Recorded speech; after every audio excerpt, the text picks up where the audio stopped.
ನಮಸ್ತೆ ಕರ್ನಾಟಕ. ಇವತ್ತಿನ ಈ ವಿಡಿಯೋದಲ್ಲಿ ಒಂದು ಆರೋಗ್ಯವಂತ ಮಗು ಎಷ್ಟು ಗಂಟೆಗಳ ಕಾಲ ನಿದ್ದೆ ಮಾಡಬೇಕು ಅನ್ನೋದ್ರ ಬಗ್ಗೆ ತಿಳ್ಕೊಳ್ಳೋಣ.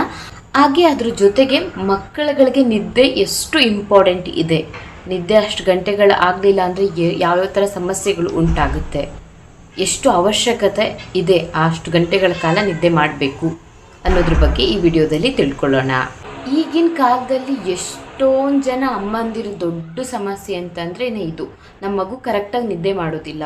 ಇಷ್ಟು ಗಂಟೆ ನಿದ್ದೆ ಮಾಡ್ತಿದ್ದಾರೆ, ಅಷ್ಟು ನಿದ್ದೆ ಮಗುವಿಗೆ ಸಾಕಾಗ್ತಾ ಇದೆಯಾ ಅಲ್ವಾ? ಅಥವಾ ಆರೋಗ್ಯವಾಗಿ ಇರಬೇಕು ನಮ್ಮ ಮಗು ಅಂತಂದರೆ ಎಷ್ಟು ಅವರ್ ನಿದ್ದೆ ಮಾಡಬೇಕು, ಡೇ ಟೈಮ್ನಲ್ಲಿ ಎಷ್ಟೊತ್ತು ನಿದ್ದೆ ಮಾಡಬೇಕು, ನೈಟ್ ಹೊತ್ತು ಎಷ್ಟು ನಿದ್ದೆ ಮಾಡಬೇಕು, ಕರೆಕ್ಟಾಗಿ ನನ್ನ ಮಗು ಕರೆಕ್ಟಾಗಿ ನಿದ್ದೆ ಮಾಡ್ತಾ ಇದೆಯಾ, ಆ ನಿದ್ದೆ ಸಾಕಾಗ್ತಿದೆಯಾ ಅನ್ನೋ ಗೊಂದಲ ತುಂಬ ತಾಯಂದಿರಲ್ಲಿ ಇರುತ್ತೆ. ಬಹುತೇಕ ತಾಯಂದಿರಲ್ಲಿ ಈ ಒಂದು ಅನುಮಾನ ಕಾಡಿರುತ್ತೆ. ಸೊ ಇವಾಗ ನಾವು ತಿಳ್ಕೊಳ್ಳೋಣ ಮಗುವಿಗೆ ಎಷ್ಟು ಗಂಟೆಗಳ ಕಾಲ ನಿದ್ದೆ ಅವಶ್ಯಕತೆ ಇದೆ ಅಂತ. ಆಗ್ತಾನೆ ಹುಟ್ಟಿರುವಂತಹ ಮಗುವಿನಿಂದ ಹಿಡಿದು 3 ತಿಂಗಳವರೆಗೂ ಆ ಒಂದು ಪುಟ್ಟ ಮಗುವಿಗೆ ಎಷ್ಟು ನಿದ್ದೆ ಅವಶ್ಯಕತೆ ಇರುತ್ತೆ ಅಂತ ಅಂದರೆ 14ರಿಂದ 17 ಗಂಟೆಗಳ ಕಾಲ ನಿದ್ದೆ ಅವಶ್ಯಕತೆ ಇರುತ್ತೆ.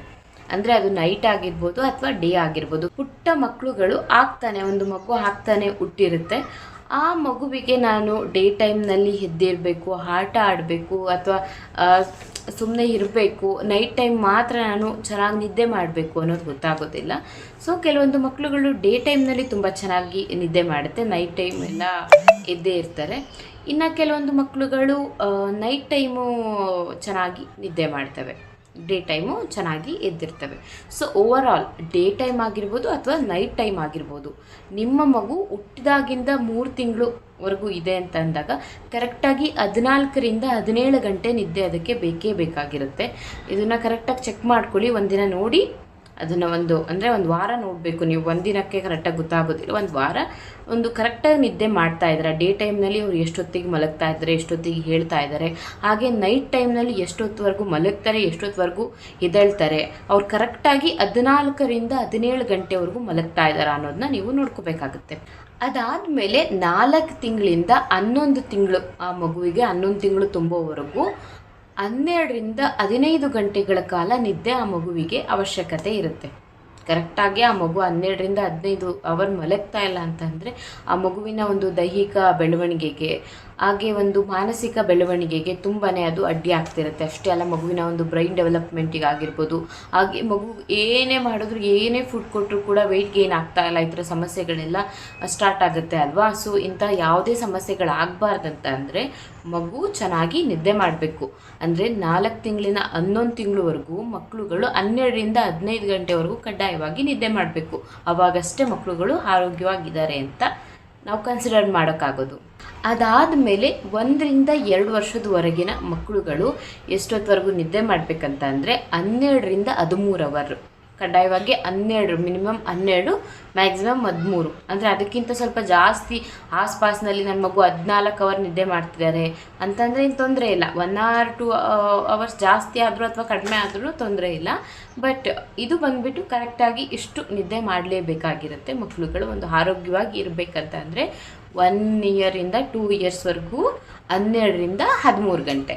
ಆದಮೇಲೆ 2ರಿಂದ 3 ವರ್ಷದ ಮಗು ಇದ್ದಾರೆ ಅಂತಂದರೆ ಆ ಮಕ್ಕಳುಗಳು 11 ಗಂಟೆಯಿಂದ 13 ಗಂಟೆವರೆಗೂ ನಿದ್ದೆ ಮಾಡಬೇಕಾಗಿರುತ್ತೆ. ಅಂದರೆ ಅದು ಡೇ ಆಗಿರ್ಬೋದು, ನೈಟ್ ಆಗಿರ್ಬೋದು. ನಾನು ಸ್ಟಾರ್ಟಿಂಗ್ ಹೇಳಿದ್ದೀನಿ, ಆ ಮಗು ಹಗಲೊತ್ತು ಕೆಲವೊಂದು ಮಕ್ಕಳುಗಳು ಮಲಗ್ತಾರೆ, ರಾತ್ರಿ ಹೊತ್ತು ಕೆಲವೊಂದು ಮಕ್ಕಳು ಮಲಗ್ತಾರೆ.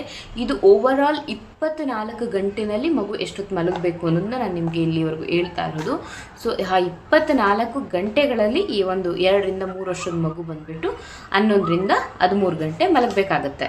3ರಿಂದ 5 ವರ್ಷದವರೆಗೆ ಇರುವಂತಹ ಮಕ್ಕಳುಗಳು ಮಿನಿಮಮ್ 10 ಗಂಟೆ, ಮ್ಯಾಕ್ಸಿಮಮ್ 11 ಗಂಟೆ, 11ರಿಂದ 12 ಗಂಟೆ ಮಲಗಬೇಕಾಗಿರುತ್ತೆ. 10ರಿಂದ 11 ಗಂಟೆ ಮಲಗಬೇಕಾಗಿರುತ್ತೆ. ಈಗ ನಾನು ನಿಮಗೆ ಮಗು ಹುಟ್ಟಿದಾಗಿಂದ 5 ವರ್ಷದ ಒಳಗಿರುವಂಥ ಆ ಒಂದು ವಯಸ್ಸಿನವರೆಗೂ ಎಷ್ಟು ಗಂಟೆಗಳ ಕಾಲ ಮಲ್ಕೋಬೇಕು ಅಂತ ನಾನು ಹೇಳಿದ್ದೀನಿ.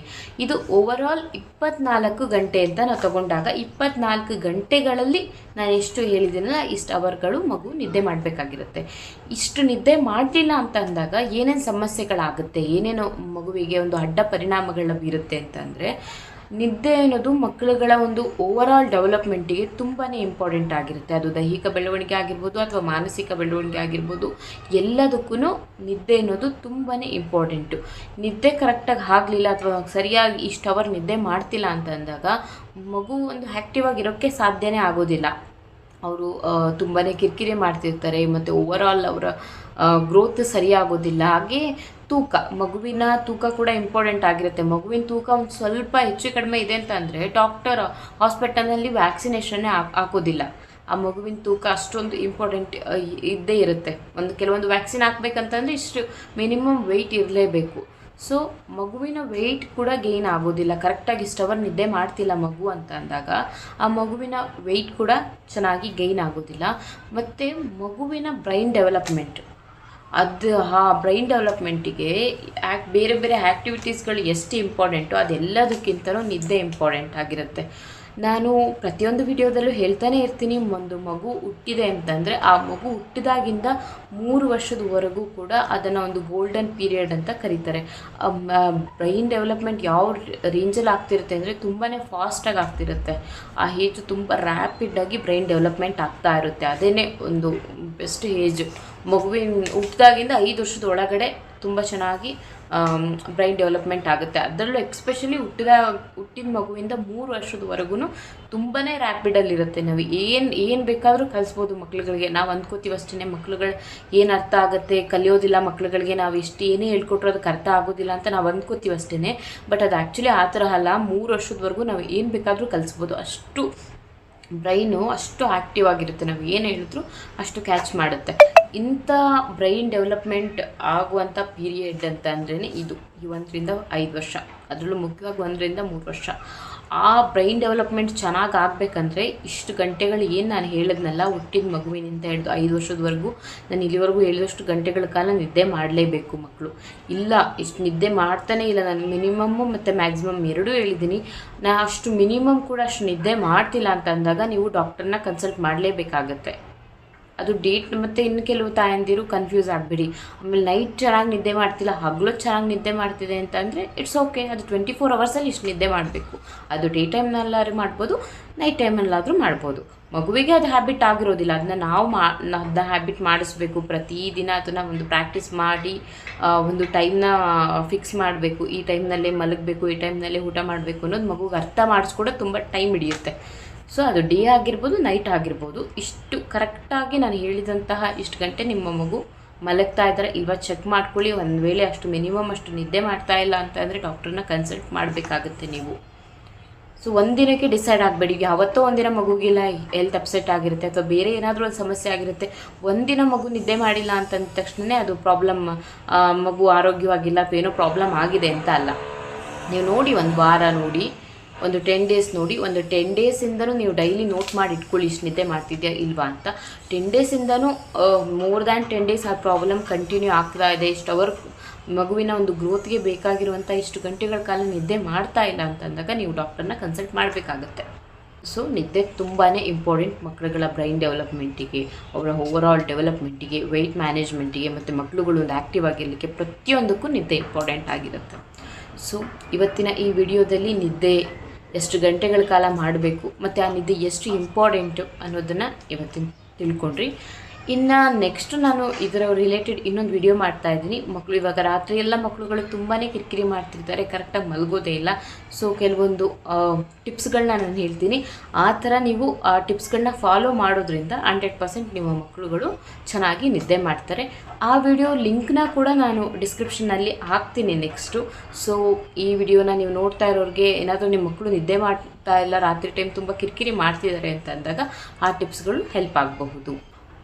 ಇವತ್ತಿನ ಈ ವಿಡಿಯೋ ನಿಮ್ಮೆಲ್ಲರಿಗೂ ಇಷ್ಟ ಆಗಿದೆ ಅಂತ ನಾನು ಭಾವಿಸ್ತೀನಿ. ಈ ವಿಡಿಯೋ ನಿಮಗೆ ಇಷ್ಟ ಆಗಿದರೆ ಒಂದು ಲೈಕ್ನ ಕೊಡಿ. ಇದೇ ರೀತಿಯ ಒಂದು ಉಪಯುಕ್ತ ಮಾಹಿತಿಗೋಸ್ಕರ ನನ್ನ ಚಾನಲ್ನ ಈಗಲೇ ಸಬ್ಸ್ಕ್ರೈಬ್ ಮಾಡಿ. ಧನ್ಯವಾದಗಳು.